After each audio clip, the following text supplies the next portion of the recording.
Hi, I'm Larry London, and this is Border Crossings. Today, we welcome one of the hottest pop stars in music, Charli XCX. This past year has made Charli XCX a megastar, following the success of her chart-topping hit Fancy with Iggy Azalea, and then her own smash solo hit, Boom Clap. Charli XCX joins us to discuss her album, Sucker, and all the fun that she's been having recently.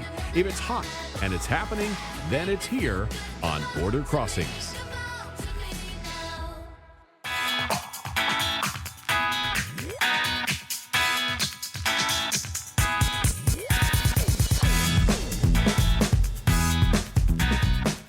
Hi, this is Larry London from the Voice of America. It's Border Crossings, and we're on the road today in downtown D.C., and sitting with us here in this beautiful hotel room is an equally lovely young lady who is the hottest act in music right now as far as we're concerned, Charli XCX. Welcome to the Voice of America. Hi, thank you for having me. Oh, it's great. Welcome to D.C. You're on your first headline tour for yourself now. How's the tour going so far? It's good, yeah. It's been really cool. I've only played shows in Florida so far. I did 3 shows in Florida. Oh, and actually I went to Charlotte yesterday as well.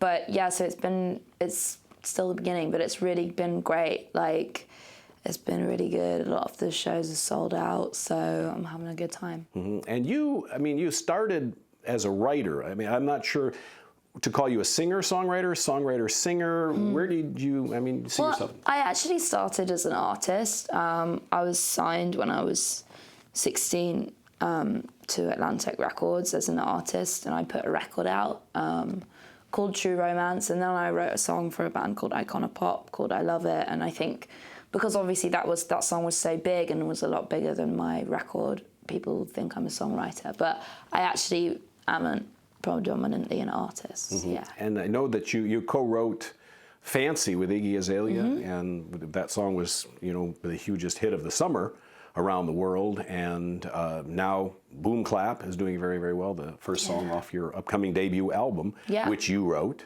Yeah. So you have that gift, you have that touch, and I guess you've been writing for a while. 14, I think I read somewhere you started. Yeah, I started recording my demos and putting them online when I was 14, and this guy who was running a lot of like illegal parties and kind of warehouse parties in East London started listening to my songs and invited me to come and play at his shows. That's kind of how I began. Mm-hmm. Is it different for you as a writer, writing for yourself as compared to writing duets with others or for others? No. Whenever I'm songwriting for whatever it is, like if it's for another artist, I always just go into it as myself, I always feel like people ask me to write songs for them for a reason, and that reason is because they like what I do. So I never really change it up. I always just go in and kind of do me, I never want to try and become something else, I'll always just do my thing, because I think that's what people are after. I think that's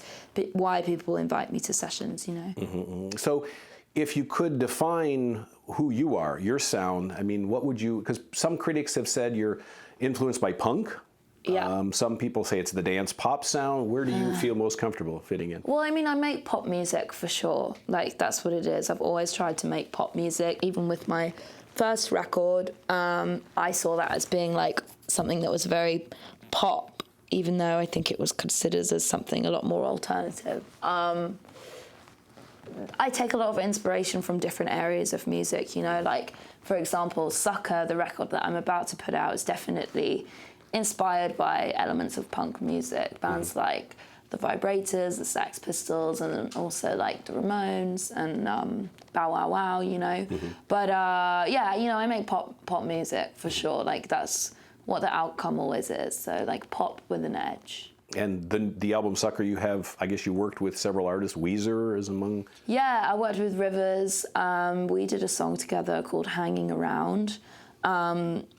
And that was cool working with him. He's just such an interesting guy and so interested in pop music and the formulas behind it, and that's just something that doesn't interest me at all. But I found it really interesting that he's so interested in that because, we come from such different worlds. So it was cool working with him. You know, I just like went over to his house and we wrote this song, and it was like pretty surreal. Like, whoa, I'm like hanging out with you at your house. It's kind of strange. Well, the album, I'm sure, is going to be great. You know, obviously, Boom Clap is you know, top 10 hit, doing very, very well. And you have a new single coming out as well. Yeah, it's called Break the Rules. Break the Rules. Yes. And you broke the rules in the video. Yeah, I guess so. I ran across the top of a bus without a harness. Everyone was freaking out that I was gonna like fall off and kill myself, and that everyone was gonna get sued. And yeah, it was pretty cool. And I also like slimed a load of extras without telling them. I don't think they were too happy about that. But yeah, it was really fun making that video. And it's pink slime.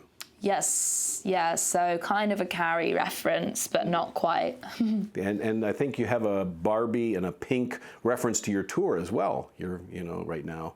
You mean my tour? Like, what do you mean? The current tour that you're on right now. Oh, right. Yeah, kind of a Barbie reference. I mean, it's like punk Barbie, if anything, I guess. I don't know. I have a lot of pink in my light show right now. I've kind of made the stage a little like Tokyo at night. Mm-hmm. I like a Tokyo street sign, lots of amplifiers lit up, and all the amps are white and the lights are all pink. So yeah, I guess it is a bit Barbie now I think about it.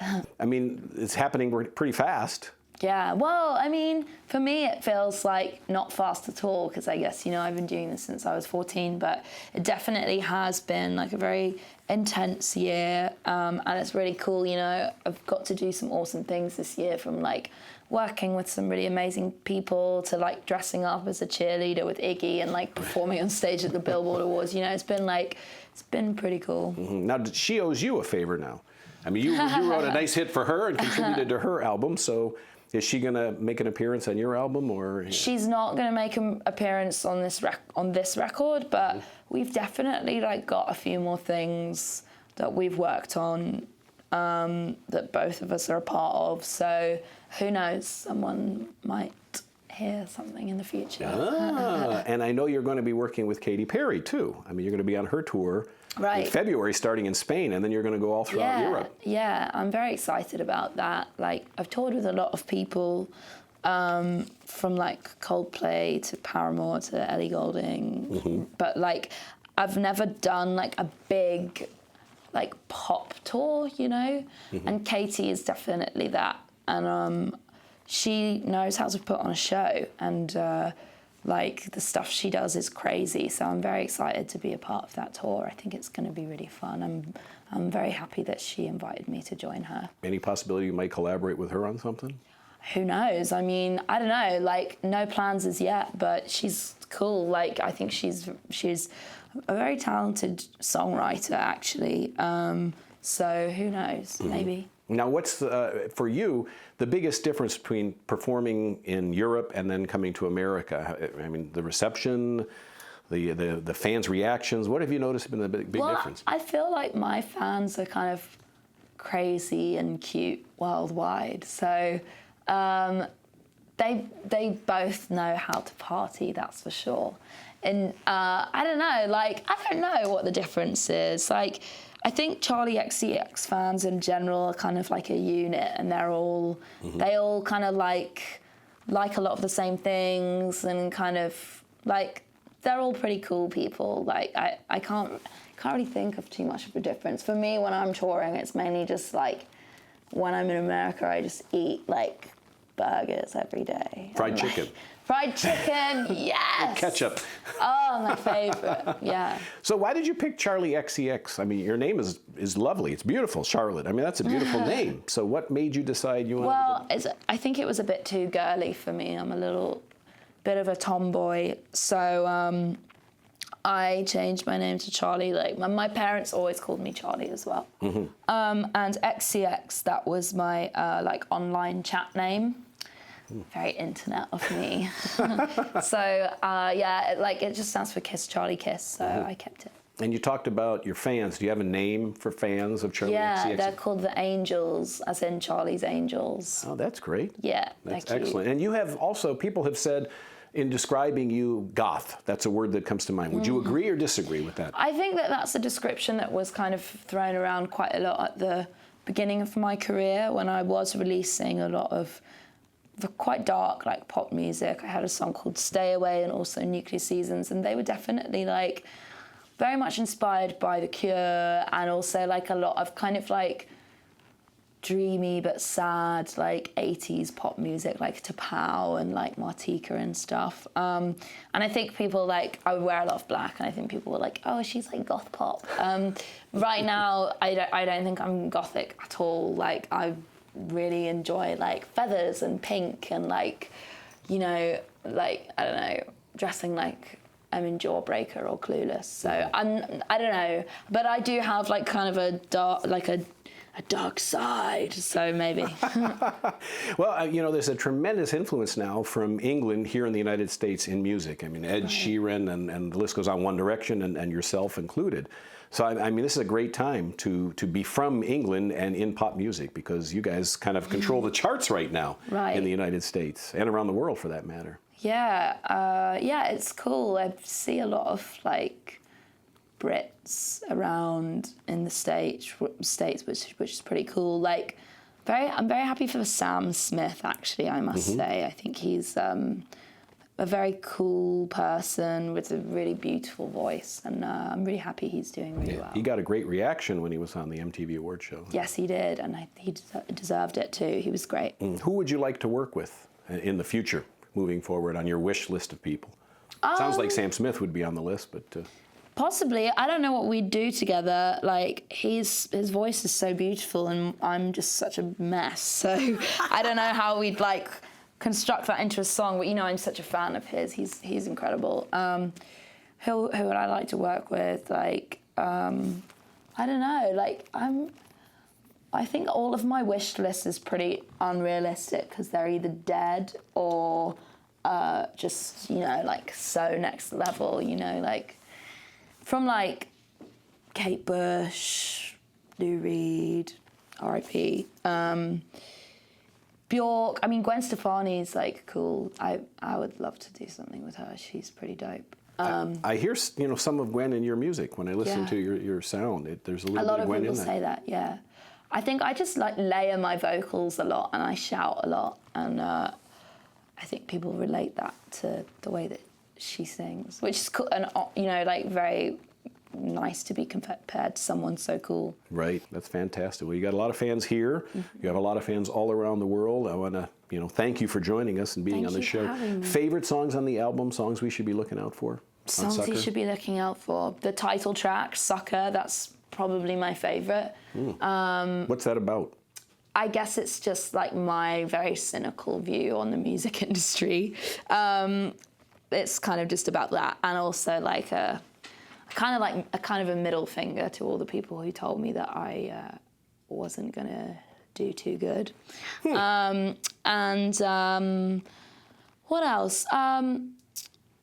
There's a song called "Need Your Love" on the record, which I worked on with my friend Rostam from Vampire Weekend, and that song's really special to me, just because, it was really cool to work with him because he's such a talent and such an incredible artist. We wrote that song together in Sweden in the countryside in a place called Strängnäs. It was like in a haunted house. It was really fun.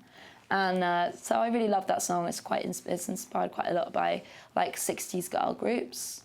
Especially like the kind of yeah girls from France in the 60s. So I love that song a lot as well. Do you ever think about the fact that you're a role model, that there are 14, 13-year-old girls like yourself when you started who look up to you and say, wow, I want to be like Charli XCX? I don't think about that too much. It's a funny position, because I understand that there are a lot of fans who look up to me, which is really cool, and I'm really honoured, because that's very nice that they see me like that. But I always want to encourage people to just be themselves. I don't think that anyone should ever try and imitate me when they could just be like the coolest version of themselves. And I would always encourage that in my fans and people who follow me to just do their thing. I think it's what everyone should do. And also, like, I'm terrible at responsibility and like that kind of thing. So, yeah. What's the biggest thing you've learned in this short amount of time? I mean, from 14 to now, that surprised you? That's kind of a total shock from what you expected or thought about this business. I remember like thinking when I was younger, like, and maybe this is just like a girl thing, or maybe it's just a young person thing, I'm not really sure. But I remember when I was younger, I always thought that like all the really like mean people were cool, you know?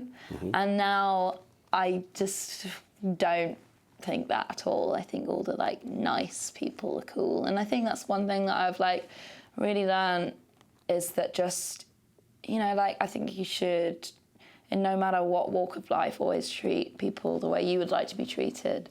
And just pay respect to everybody, no matter what, if they're working for you, if you're working for them, whatever. Like, I think that's really important, and that's something that I think that everybody who's successful on a big level really does kind of like abide by that, and I think that's pretty cool. Well, it's refreshing to talk to you. I mean, you're very honest, you're very real. Thank you're you. Beautiful too, and thanks. love your music too. Charli XCX, the album is Sucker, and she's called an artist to watch by MTV, and it's obvious to see why, and congratulations on the success, continued success to you as well. Thank you. Thank you for joining us.